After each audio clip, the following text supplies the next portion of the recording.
ಇವತ್ತು ಬಿಜೆಪಿ ಸರ್ಕಾರ ರೈತರ ಮೇಲೆ ದಾಳಿ ನಡೆಸೋದು, ಅವರಿಗೆ ಪ್ರತಿಭಟನೆಗೆ ಹೋಗಲಾರ್ದಂತೆ ನೋಡ್ಕೊಳ್ಳೋದು ಅದು ಅಸಂವಿಧಾನಿಕ. ಪ್ರತಿಭಟನೆ ಮಾಡೋದು ಪ್ರತಿಯೊಬ್ಬ ನಾಗರಿಕನ ಹಕ್ಕಿದೆ. ಆ ಬೇಡಿಕೆಗಳು ಸರಿನಾ ಇಲ್ಲ ಚರ್ಚೆ ಮುಖಾಂತರ ಮಾಡ್ಬೋದು.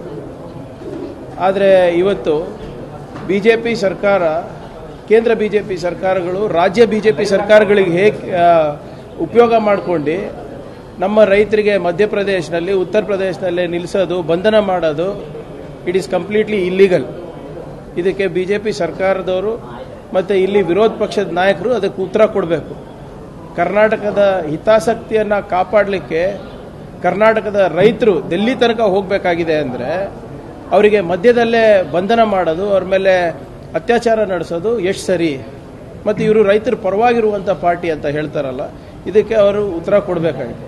ಇವತ್ತು ನೀವು ಡೆಲ್ಲಿ ಬಾರ್ಡರ್ ನೋಡಿದ್ರೆ ಯಾವ ರೀತಿಗಳು ಅವ್ರು ತಂತಿ ಹಾಕಿದ್ದಾರೆ, ಯಾವ ರೀತಿ ಸಿಮೆಂಟ್ ಬ್ಲಾಕ್ ಹಾಕಿದ್ದಾರೆ, ಯಾವ ರೀತಿ ಅವರು ಕಂಟಿಗಳು ಕಟ್ಟಿದ್ದಾರೆ ಅಂತ ನೀವು ನೋಡಿದ್ರೆ ಚೈನಾ ಬಾರ್ಡರು, ಪಾಕಿಸ್ತಾನ ಬಾರ್ಡರ್ನಲ್ಲಿ ಕೂಡ ಇಷ್ಟು ಸುರಕ್ಷತೆ ಇಲ್ಲ.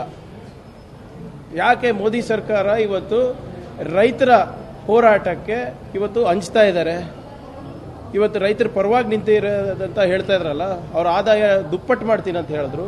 MS ಸ್ವಾಮಿನಾಥನ್ ಅವರಿಗೆ ಭಾರತ ರತ್ನ ಕೊಟ್ಟರು, ಅಂದ್ರೂ ಕೂಡ ರೈತ ಪ್ರತಿಭಟನೆ ಮಾಡ್ತಾ ಇದ್ದಾರೆ ಅಂತ ಇವತ್ತು ರಾಜ್ಯ ಬಿಜೆಪಿಯವರು ಮತ್ತು ಕೇಂದ್ರ ಬಿಜೆಪಿ ಸರ್ಕಾರ ಅದಕ್ಕೆ ಉತ್ತರ ಕೊಡಬೇಕಾಗ್ತದೆ. ಮತ್ತು ನಮ್ಮ ರಾಜ್ಯದ ರೈತರ ಹಿತಾಸಕ್ತಿಯನ್ನು ಕಾಪಾಡಲಿಕ್ಕೆ ಈಗಾಗಲೇ ಮಾನ್ಯ ಮುಖ್ಯಮಂತ್ರಿಗಳು ಕೂಡ ಮಾತನಾಡಿದ್ದಾರೆ. ಮತ್ತು ಅದಕ್ಕೆ ನಾವು ಅವ್ರ ಪರವಾಗಿ ನಿಲ್ಲಕ್ಕೆ ಕೂಡ ತಯಾರಿದ್ದೇವೆ.